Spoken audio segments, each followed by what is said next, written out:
Praise lord, హల్లెలూయా. దేవుని నామానికి స్తోత్రాలు. మీ అందరికీ నా వందనాలు తెలియజేస్తున్నాను. ఈ దినం కొరకు దేవుడు సిద్ధపరిచినటువంటి మాటలు. ప్రియ సహోదరి సహోదరుడా, ఈ యొక్క 2025 సంవత్సరము మరి ఇన్ని దినములు లేదా ఇన్ని మాసములు కూడాను నువ్వు ఎట్టి రీతిగా జీవించావో తెలియదు, కానీ మరి దేవుని చిత్తానుసారంగా నీ యొక్క జీవితాన్ని నువ్వు నడుచుకోగలుగుతున్నావా? దేవుని యొక్క చిత్తానుసారంగా నీ యొక్క జీవితాన్ని సరిదిద్దుకోగలుగుతున్నావా? దేవునికి ఇష్టానుసారమైనటువంటి మార్గాల్లో నువ్వు నడుచుకోగలుగుతున్నావా? అటు రీతిగా నువ్వు సరి చేసుకోలేనటువంటి క్రమంలో దేవుడు ఈ యొక్క హెచ్చరిక ద్వారా నీతోటి మాట్లాడుతున్నారు.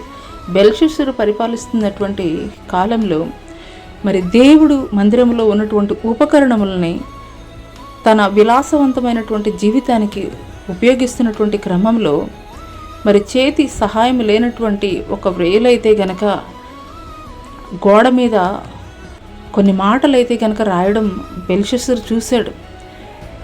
అది చూస్తున్నటువంటి క్రమంలో ఎంతగానో కలవరం చెందాడు, ఎంతగానో అతనిలో భయం నెలకొల్పబడింది. అనేక మంది జ్యోతిష్కుల్ని పండితుల్ని పిలిపించారు, కానీ మరి ఎవరు కూడా ఆ యొక్క వాక్య భావం ఏంటో తెలియజెప్పలేకపోతున్నారు. అటువంటి సమయంలో ఆత్మల వివేచన కలిగినటువంటి దానియేలుని పిలిపించినప్పుడు దానియేలు అయితే గనక ఆ యొక్క వాక్యభావాన్ని తెలియజేస్తున్నాడు.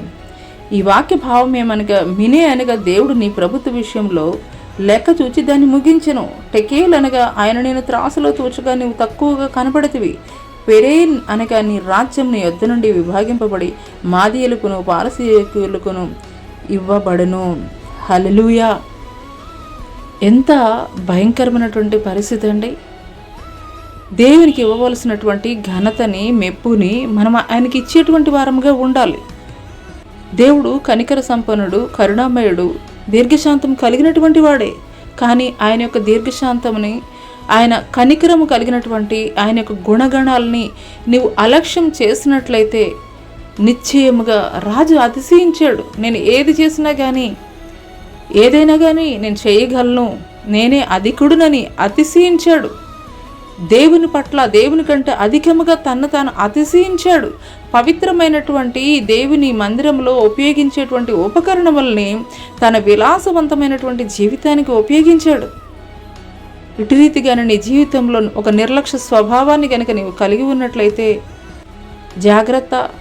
మరి ఈ యొక్క 2025 సంవత్సరానికి ఆఖరి దినములో అయితే కనుక మనం ఉన్నామనేటువంటి విషయాన్ని అయితే కనుక మర్చిపోవద్దు. ఈ ఒక్క దినమే మరి దేవుడు నీకు ఇచ్చినటువంటి అవకాశం. దేవుడికి అయిష్టమైనటువంటి ప్రతి ఒక్క దాన్ని కూడా నువ్వు దేవుని సన్నిధిలో ఒప్పుకో, విడిచిపెట్టు, చేపట్టాల్సిన చేపట్టు.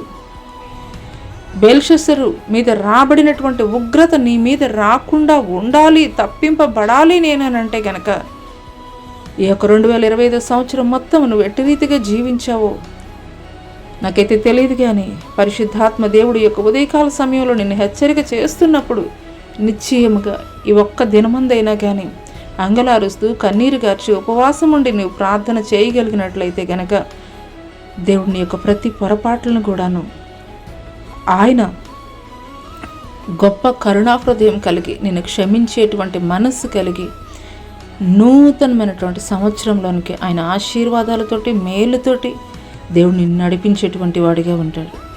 అట్టి కృప దేవుడు నీకు దయచేయనుగాక. ఆమెన్.